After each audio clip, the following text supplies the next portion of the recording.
Local, late-breaking KOLD News 13, live at 6. Good evening, and thanks for watching KOLD News 13 live at 6. I'm Dan Morris. And I'm Heather O. As we told you just moments ago, protesters stirring things up in downtown Tucson at this hour. This is a live picture just outside Senator John McCain's office. Inside, 5 protesters, all reportedly illegal immigrants, are refusing to leave, demanding that the senator support the DREAM Act, what they call a first step toward immigration reform. KOLD News 13's Barbara Grijalva is live at the scene with the very latest. Barb. Well, thank you very much. And actually now it's down to 4 protesters inside the senator's office. One of the protesters came out just a moment ago. Tanya Unsueta, thank you so much for coming out and talking with us. Tell me, why did you come out? And first of all, just you are on record as saying you are undocumented. Why did you come out? I came out because unfortunately my case is the weakest, and as a group we evaluated and we decided that I was going to be more useful as a spokesperson outside, helping to organize the community here and of course fighting for my friends who are still in there.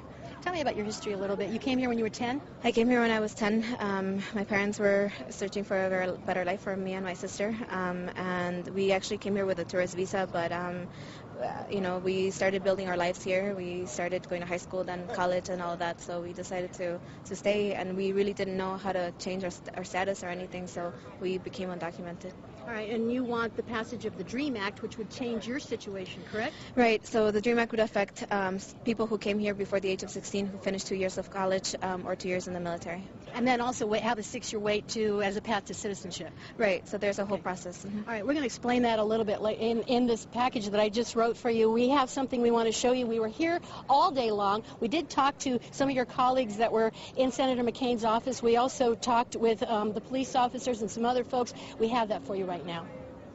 It's a small office, so we were asked to keep our camera outside. I went in with a microphone to interview the protesters, all of whom say they are undocumented, brought to the U.S. as children.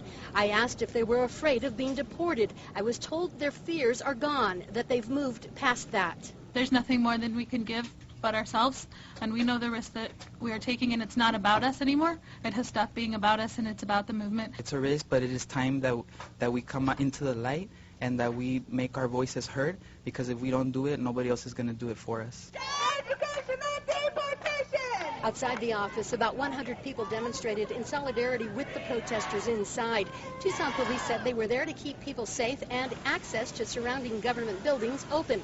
TPD said its only responsibility as far as the protesters went was to cite them for trespassing if they didn't leave by 5 when the office was to close. That TPD has no responsibility beyond that regarding the legal status of the protesters. There's no mandate both through state legislation or state law or federal law that we have to act on it right now.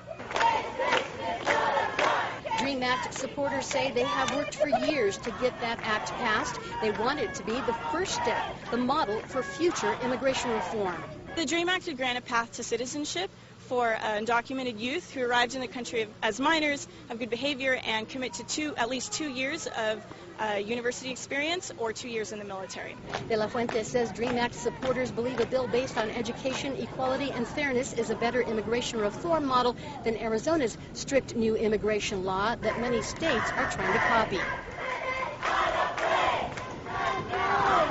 All right, we're back out live now, and the reason the protesters have started chanting again is because the police van has just backed up to the front door of the senator's office, and it's expected that that's the van that they will take the other 4 protesters in if they are arrested. And as you heard in the story, the protesters have said that they will be arrested rather than go voluntarily.